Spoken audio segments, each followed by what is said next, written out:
Good morning. A very warm good morning to you, to everyone. और सब बढ़िया। चलो स्टार्ट करते हैं। हम लोगों ने लास्ट पे जो है डोमेन्स का देखा था, ठीक है। डोमेन्स देखे, वही चैप्टर कर रहे। कॉन्टिनेंट लास्ट टाइम देखा था, अभी किसके बारे में देखेंगे? वाटर बॉडीज़ के बारे में, ठीक है। तो मैंने बताया था कि वाटर बॉडीज़ में क्या आते हैं, ओशंस आते हैं हमारे, ठीक है। तो let's start. Huge water bodies, क्योंकि ये पढ़ लिया था, लार्ज लैंड मासेस पढ़ लिए थे, अभी ह्यूज वाटर बॉडीज पढ़ेंगे, ठीक है। ह्यूज वाटर बॉडीज को ओशंस भी बोलते हैं, मैंने कहा था ओशंस कहा जाता है। ओशंस क्या होते हैं बेसिकली?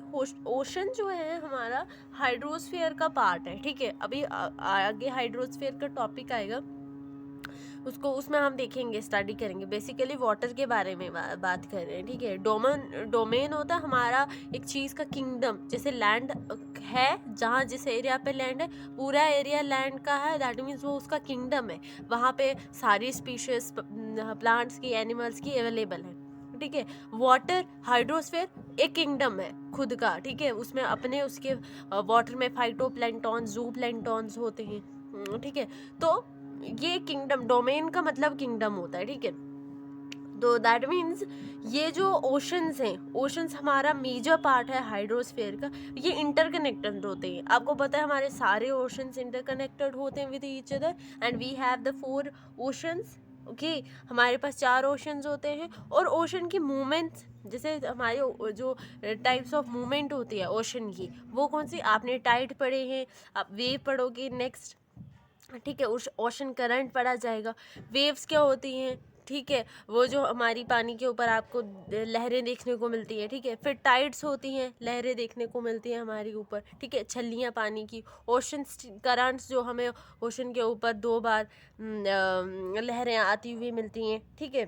वो बड़ी होती है, छोटी होती है, उसका इन्फ्लुएंस किस चीज़ से होता है, ठीक है। ये लहरें और टाइड्स किस चीज़ से बनती हैं, उनका बनना, उस पर ग्रेविटेशनल पुल का कितना रोल होता है, मून के ग्रेविटेशनल पुल का क्या रोल होता है, अर्थ का क्या होता है, सन का क्या होता है, उसके वजह से tide and waves, ocean currents बनते हैं, ठीक है। ये सारी चीज़ें आप नेक्स्ट जो हमारा स्टार्ट होगा 7th की एनसीईआरटी में, वहाँ पढ़ोगे आप, ठीक है। अभी सिर्फ आप इतना जान लो कि मोशन, जो मूवमेंट होती है ओशन की, वो 3 टाइप्स की होती है। वो हमारे वेव्स होते हैं, टाइड्स होते हैं, एंड ओशन करंट्स होते हैं, ठीक है। अभी देखते हैं टाइप ऑफ ओशन के बारे में। टाइप ऑफ ओशंस हमारे 4 तरीके के होते हैं। First we have the Pacific ocean, then Atlantic ocean, Indian ocean and Arctic ocean, ठीक है। इसको अरेंज किया है according to their how much area they cover, ठीक है। कितना बड़ा है सबसे बड़ा, फिर उससे छोटा, उसके अकॉर्डिंगली इसे अरेंज किया गया है, ठीक है। The first one is Pacific ocean, largest ocean है। ये 1/3 एरिया ऑफ द सरफेस को कवर करता है, ठीक है। इसमें जो मोस्ट इम्पॉर्टेंट चीज़ है वो मरीना ट्रेंच है। मरीना ट्रेंच क्या है? एक डीपेस्ट पार्ट है हमारे अर्थ का, जो यहाँ पे है, ठीक है। आपको पता है हमारे पैसिफिक ओशन में एक माउंटेन भी है, माउंटेन भी आती है। हम आगे जब नेक्स्ट चैप्टर पढ़ेंगे ना, माउंटेन एंड प्लेट्यूज, ठीक है, जहाँ पे हमारा नेक्स्ट चैप्टर जो है हमारा मेजर लैंड फॉर्म्स वाले चैप्टर में पढ़ेंगे, ठीक है। वहाँ पे हमें देखने को मिल जाएगा कि हमारी पहाड़ियाँ सिर्फ हमें सामने ऐसे अर्थ के सरफेस पे नहीं दिखाई देती, बल्कि सी में भी हमारी पहाड़ियाँ हैं जो कि अर्थ की पहाड़ियों से ज़्यादा हाइट की हैं। तो यहाँ पे मैरीना ट्रेंच जो हमारे अर्थ का एक पार्ट है, वो सबसे डीपेस्ट पार्ट है अर्थ का। कहाँ पे? पैसिफिक ओशन में। मतलब पैसिफिक ओशन का सबसे डीपेस्ट पार्ट कौन सा? मैरीना ट्रेंच, ठीक है, वो यहाँ पे है। And next, Asia, Australia, north and southern America surrounds it. ये इन्होंने 4 कॉन्टिनेंट्स की बात की है कि ये इसे सराउंड कर रहे हैं। अब यहाँ पे बताऊँ आपको कि हमारे 4 कॉन्टिनेंट कौन से सराउंड कर रहे हैं, ठीक है। आप देखो, ये मेरा पैसिफिक ओशन है, ठीक है, और ये इन्होंने कहा नॉर्थ अमेरिका, ठीक है, इसको नॉर्थ अमेरिका सराउंड कर रहा है, साउथ अमेरिका, और यहाँ पे मेरा पैसिफिक ओशन है, जिसको ये देखो पैसिफिक ओशन, जिसको हमारा अफ्रीका एंड एशिया भी सराउंड कर रहा है, ठीक है। तो ये देखो, यहाँ से सराउंड कर रहे हैं ये दो, और यहाँ से सराउंड कर रहे हैं ये दो, Africa and Australia, sorry Africa नहीं, ऑस्ट्रेलिया एंड यहाँ पे ना Pacific, Australia and Asia surround कर रहा है, ठीक है, यहाँ पे, और यहाँ पे ये दो सराउंड कर रहे हैं, ठीक है। तो पैसिफिक ओशन का जो इम्पॉर्टेंट है, मेन क्वेश्चन जहाँ से आ सकता है वो कौन सा है, हमारा मैरियाना ट्रंच वाला, और इसको कौन से कॉन्टिनेंट सराउंड करते हैं वो क्वेश्चन आ सकता है, ठीक है। और सबसे बड़ा है, लार्जेस्ट ओशन है, एंड उसके बाद कौन सा है, 1/3 एरिया को कवर करता है, ठीक है, कितना 1/3 एरिया को कवर किया है इसने, ठीक है। नेक्स्ट है अटलांटिक ओशन, ये सेकेंड लार्जेस्ट ओशन है, ठीक है। Atlantic ocean is the second largest ocean in the world, it is S shaped, ठीक है, ये एस शेप का हमारा है। तो एस शेप का है, दैट मीन्स ये कितने कॉन्टिनेंट्स को लाएगा, नदर्न सदर्न एरिया को लाएगा, ठीक है, वेस्टर्न साइड पे, और ईस्टर्न, मतलब दो साइड्स को लाएगा, वेस्टर्न साइड को भी और ईस्टर्न साइड को भी। मैं यहाँ पे आपको बता देती हूँ, आपको यहाँ पे फिर पता चल जाए, ठीक है। एक सेकेंड, ये मेरा अटलांटिक ओशन है यहाँ पे, ठीक है। तो मैंने कहा वेस्टर्न साइड में किसको ला रहा है, वेस्टर्न साइड में आप देखिए north America and south America is the on the western side, and ये Atlantic ocean, and eastern side पे किसको ला रहा है, यूरोप को ला रहा है, और नेक्स्ट किसको ला रहा है, अफ्रीका को ला रहा है, ठीक है, इन दोनों को। देखो ना, पैसिफिक और Atlantic ocean is here, and the western side से ये दो आ रहे हैं, ईस्टर्न साइड से ये दो आ रहे हैं, तो ये कहाँ बीच में आ रहा है, ठीक है, अटलांटिक, तो वही लिखा। तो ये जो क्वेश्चंस है ना, ये इम्पॉर्टेंट क्वेश्चंस है, ठीक है, यहाँ से पूछा जा सकता है, जैसे ऊपर पूछेगा ना कि आपके कौन से कॉन्टिनेंट सराउंड करते हैं पैसिफिक ओशन को, यहाँ पे पूछेगा ये आपसे, ठीक है, पूछ सकता है कि आपका जो अटलांटिक ओशन है उसको कौन से कॉन्टिनेंट सराउंड करते हैं, north and southern, south America on the western side and Europe and Africa on eastern side पे, अभी बताया मैप में मैंने, ठीक है, कैसे सराउंड करते हैं। और इसको बिजिएस्ट ओशन भी बोला जाता है, देखो इंपॉर्टेंट है, बिजिएस्ट ओशंस अगर हम क्यों बोला जाता है, क्योंकि यहाँ पे हमेशा यहाँ पे पोर्ट्स और नेविगेशंस एंड मतलब इकोनॉमिकली अगर देखा जाए तो सबसे बिजिएस्ट ओशन देखने को मिलता है, और इसका जो कोस्टल लाइन है वो जिगजैग होती है, हाईली इंटेंटेड है।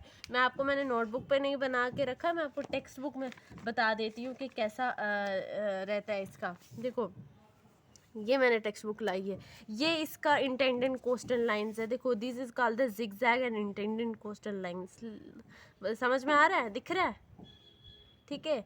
और ये देखो मैंने कहा from the point of view of commerce it is busiest ocean, क्यों यहाँ पे बिजिएस्ट है, क्योंकि यहाँ पे पोर्ट्स हैं, हार्बर पोर्ट्स हैं, नेविगेशन सब कुछ होता है, ठीक है, देखा जाए तो ये है, ठीक है। तो जिगजैग, और यहाँ पे क्या सवाल बन रहा है, सबसे बिजिएस्ट है, कौन से कॉन्टिनेंट इसको सराउंड करते हैं, शेप क्या है इसकी, ठीक है, एस शेप देखने को मिली ना आपको, सी यहाँ देखो आप, मैं आपको बताती हूँ, ये देखो दिस एस शेप बना रहा है, नहीं बना रहा, ये एस शेप बना रहा है, इधर से दो कवर कर रहे हैं, इधर से दो कवर कर रहे हैं, एस शेप बन रहा है ना, ठीक है। तो this is how we learn the things, ठीक है, मैं आपको देखकर कैसे समझ में आना चाहिए वो ऐसे होता है, गॉट इट। तो ये दो हो गए हमारे oceans. Next our third ocean is Indian ocean, ठीक है, तीसरा ओशन मेरा कौन सा है, Indian ocean. Indian ocean the only ocean named after the country, हमारी इंडिया के नाम पे ही इसका नाम रखा गया है। इट इज़ ऑलमोस्ट ट्राइंगल, ये ट्राइंगल अभी बताऊंगी, इंडियन ओशन ट्राइंगल शेप का है, ठीक है। इसके शेप्स भी बहुत इंपॉर्टेंट है, कौन सा ओशन किस शेप का दिखाई देता है वो भी इंपॉर्टेंट है, ठीक है। It is bound by Asia from north, Africa by west and Australia by east. देखो हर चीज़ आप देखो ना मैप पे। इंडियन ओशन की बात करें, उसने कहा कि इंडियन ओशन यहाँ पे है, इंडियन ओशन सी बोल रहा है कि इंडियन ओशन नॉर्थ साइड पे, इंडियन ओशन किससे बॉन्ड होगा, एशिया से, ये नॉर्थ साइड है हमारी, ठीक है, इक्वेटर के ऊपर नॉर्थ साइड है, यहाँ से एशिया, ठीक है। फिर उसके बाद इस साइड देखो आप, अफ्रीका, इसको किससे कर रहे हैं, वेस्ट साइड से अफ्रीका, एंड ईस्ट साइड से ऑस्ट्रेलिया, सी ना, ये देखो ये नॉर्थ साइड से ये, फिर वेस्ट साइड से ये, ईस्ट साइड से ये, तो इसको सराउंड करके आपको ये सराउंड्स जो आपके कॉन्टिनेंट्स किस ओशन को सराउंड करते हैं ना, आपको वो याद रखना है, वो बहुत ज़्यादा इम्पॉर्टेंट है। ठीक है। Next our last ocean is Arctic ocean. It is located within the Arctic circle and surround the north pole. ये नदर्न साइड हो, आपको पता है आर्टिक हमारा ऊपर ही है 66 1/2 नॉर्थ साइड पे है, नॉर्दर्न हेमिस्फीयर में आर्टिक. तो आर्टिक ओशन वहाँ पे है. It is connected with the Pacific Ocean by a narrow stretch of shallow water known as Bering Strait. ठीक है. बेरिंग स्ट्रेट जो है हमारा क्या है, जो एक कनेक्शन है. जैसे हमने पीछे कॉन्टिनेंट में अपना एक कनेक्शन पढ़ा था, किसमें, नॉर्थ एंड साउथ अमेरिका. एक लैंड छोटा सा लैंड के हिस्से से कवर जो है कनेक्टेड होते हैं लैंड स्ट्रिप से, उसको इथमस ऑफ पनामा बोला जाता है. तो यहाँ पे भी हमारा आर्टिक एंड पैसिफिक कनेक्ट होता है एक नैरो वाटर शैलो वाटर से, उसको बेरिंग स्ट्रेट बोला जाता है. It is bound by north coast of North America, northern America and Eurasia. इधर देखो, आर्टिक ओशन यूरेशिया से कवर है और नॉर्थ अमेरिका से कवर है. ऊपर है ना, तो यूरोप और एशिया को दोनों कलेक्टिवली इसको यूरेशिया बोलते हैं. तो यूरेशिया एंड नॉर्थ अमेरिका. ठीक है. नॉर्दर्न कोस्ट, ये नॉर्दर्न कोस्ट ही हो गया है हमारा सारा. ठीक है. तो ये कवर है. तो यहाँ पे देखो हर चीज़ एक ही मैप में ओशंस एंड कॉन्टिनेंट्स को मेंशन कर दिया गया है. तो आप इस मैप को अच्छे से देखो. ठीक है. आप इस मैप को अच्छे से देखो. आप चाहो तो स्क्रीनशॉट ले सकते हो. ठीक है. तो देखो ये हमारे कॉन्टिनेंट्स एंड सब ख़त्म हो गए हैं. ओशंस सी. ठीक है. अच्छे से देखो आपको सब चीज़ समझ में आएगा. पैसिफिक ओशन को सराउंड करने वाले 3 आगे. ठीक है. अटलांटिक को सराउंड करने वाले ये 4 आगे. पैसिफिक को इस तरफ से सराउंड करना एंड इस तरफ से सराउंड करने वाले ये 2 आगे. ठीक है. आर्टिक ओशन को ये सराउंड करने वाले हैं नॉर्दर्न वाले आगे. ठीक है. See this you will understand. And अगर आप ये नहीं पढ़ोगे ना, थ्योरी ना भी पढ़ोगे, आप इस मैप को देखोगे ना, you will understand almost 80% from this map. ठीक है. आपको पता चल जाएगा साउथ अमेरिका में क्या है, अफ्रीका में क्या है. ठीक है. इसमें क्या है, उसमें क्या है, सब you will understand from this. Okay. So this is all about the ocean and all about the continents. Rest हमारा छोटा सा टॉपिक है, उसको हम वो है एटमॉस्फेयर और थोड़ा सा हाइड्रोस्फेयर, उसको हम कल कवर कर लेंगे. ठीक है. Till then take care, bye and stay safe at home and study करो आप अच्छे से. ठीक है. Then okay, thank you.